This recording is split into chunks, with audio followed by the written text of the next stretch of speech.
Auparavant, M. Laperrière était responsable de la formation et des services professionnels chez SI Canada.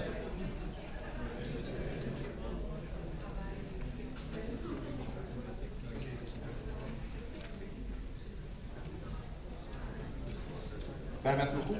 Bonjour à tous. Bien voilà, aujourd'hui, cet avant-midi, dans le cadre c'est le 25e anniversaire de la GMQ. Alors, ce que je veux vous présenter, c'est plus au niveau de ce qui touche le partage de l'information, vos données géographiques, entre autres.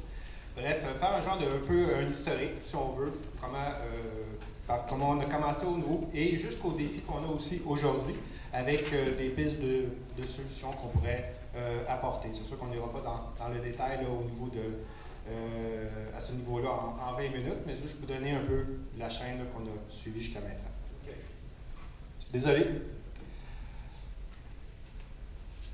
Moi aussi, c'est bon. Donc, au niveau du partage de l'information, si on retourne il n'y a pas si longtemps quand même, la majorité d'entre vous, je pense que vous êtes des professionnels dans les systèmes d'information géographique, dans la plupart d'entre vous.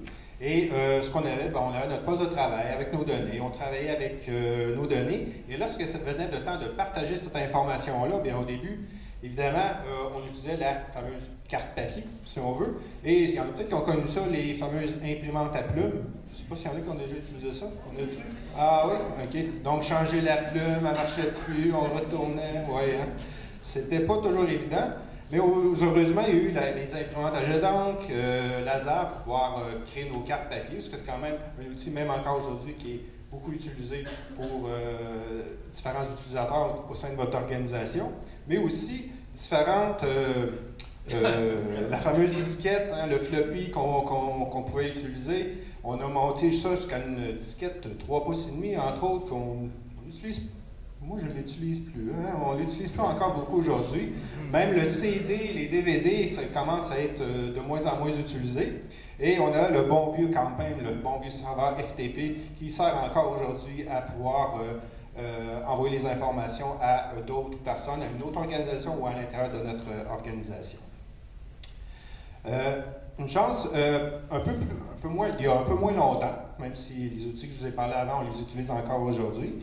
Le professionnel SIG, on a utilisé de plus en plus de centraliser l'information dans une base de données centralisée, dans un but de pouvoir la partager avec d'autres collègues à l'intérieur de l'organisation. Souvent, c'était aussi des experts en tout cas une certaine expertise dans les systèmes d'information géographique à l'intérieur de d'autres départements. Là, je ne vais pas nécessairement dans l'ordre, mais vous avez aussi évidemment la fameuse application web. Souvent, on avait l'application web avec l'ensemble des couches d'information pour la rendre accessible à l'ensemble des employés au sein de la municipalité, entre autres, pour pouvoir partager certaines informations. Donc, souvent, le but, c'était de visualiser les couches d'information, les outils d'interrogation. C'était quand même assez sommaire, mais au moins, ça permettait d'accéder, de comprendre les informations que vous aviez au sein de l'organisation. Et par la suite, évidemment, les appareils mobiles, le bon vieux Pocket PC, entre autres, dans lesquels on peut utiliser pour les gens qui avaient un besoin d'accéder à l'information sur le terrain.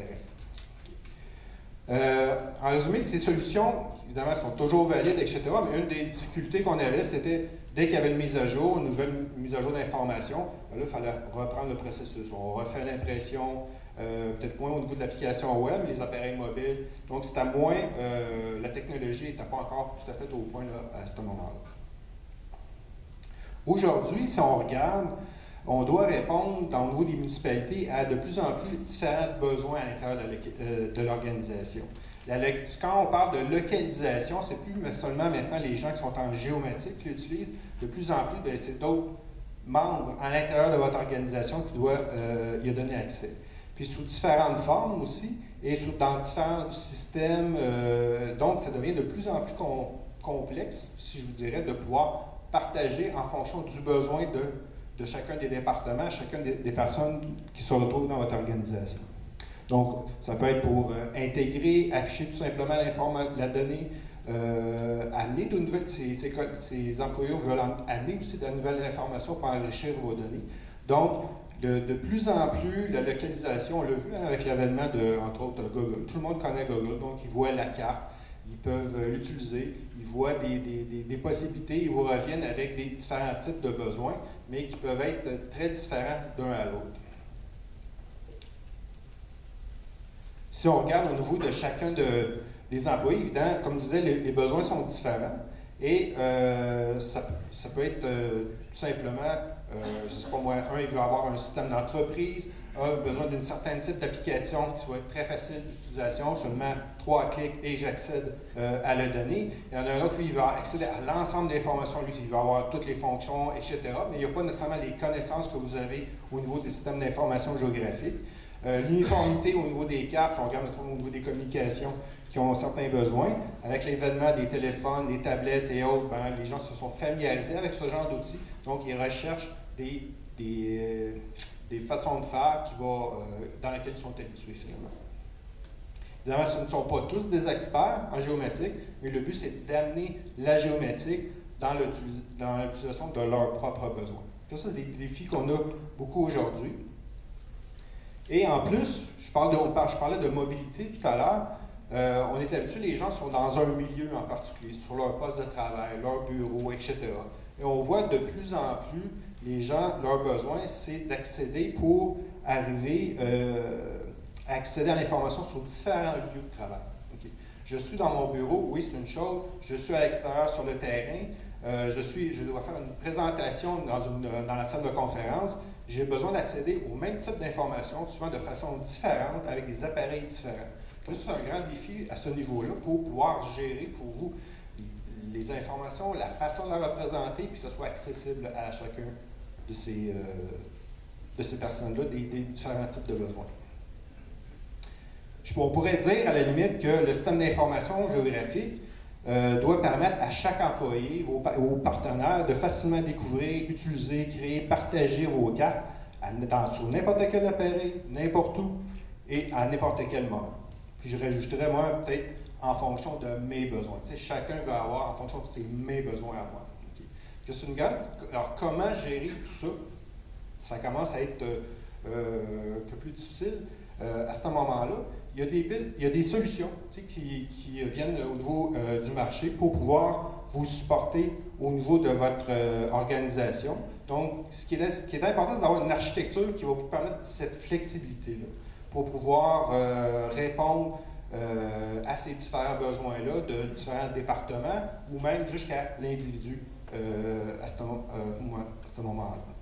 Donc, que ce soit au niveau des communications, des travaux publics qui vont avoir besoin d'applications terrain, les communications qui vont avoir différentes applications pour le citoyen. Donc, comment rejoindre le citoyen, comment rejoindre vos collègues dans les autres départements. Pour autant, même de leur côté, mettre à jour cette information-là, pas juste la visualiser. Et même du côté du citoyen, on s'en va de plus en plus le citoyen participatif qui veut, alors on veut qu'il ne veut pas juste qu'il regarde les résultats, mais qui participe, donc qui amène des informations qui puissent revenir. Alors, je dirais qu'il y a 3 modèles qui se mettent en place à ce niveau-là pour pouvoir vous aider. Vous avez souvent entendu, ça fait plusieurs années qu'on en parle, il y en a, je sais que certains d'entre vous l'utilisent déjà, c'est ce qu'on appelle le nuagique. Okay. Donc, au niveau du nuagique, il y a le modèle, le nuagique chez vous, à l'intérieur, sécurisé à l'intérieur de vos propres serveurs, si vous voulez. Vous avez aussi le nuagique, ce qu'on appelle le cloud, c'est à l'extérieur, on voit un beau nuage, des fois c'est pas toujours évident à comprendre, c'est situé tout ça, mais où on voit la tendance qu'on voit beaucoup au niveau du système d'information géographique pour répondre à ces différents besoins-là, c'est plus un hybride que vous allez retrouver. Donc, partir du nuage chez vous, dans votre système, dans vos propres systèmes, et ensuite pour pouvoir avoir une meilleure connexion peut-être avec d'autres systèmes d'entreprise, et aussi le nuagique pour pouvoir, je sais pas moi, publier certaines informations, exemple pour le citoyen, qui peut être de grands volumes, et que vous ne voulez pas avoir à gérer ça directement au niveau de vos propres serveurs. Okay. Donc, ça prend des outils pour gérer pas seulement que la donnée, mais vos différents applicatifs, et de vous les rendre accessibles en fonction de chacun des besoins à ce niveau-là. Et le nuagique, c'est une solution que je vois de plus en plus utilisée dans différentes municipalités. C'est sûr, on commence à une base, on peut y aller par étapes. Comment représenter les cartes différemment à chacun des besoins. Les assigner à un département ou à un groupe d'individus. Et aussi les fonctionnalités. Quand je parle de données, là, pensez aussi que c'est les données, c'est les métadonnées, c'est et les fonctionnalités qu'ils veulent retrouver et les applicatifs qui ont accès. Donc, on recherche de plus en plus à avoir des solutions pour faciliter la vie. C'est pas avoir juste un besoin, répondre à ce besoin-là, ensuite on se retourne pour un autre besoin, on utilise pour une autre technologie, on cherche une plateforme pour pouvoir nous faciliter la vie à ce moment-là. Donc, le nuage, c'est quelque chose qui pourrait être, c'est la solution vraiment qu'on voit là, dans l'implantation dans différentes municipalités.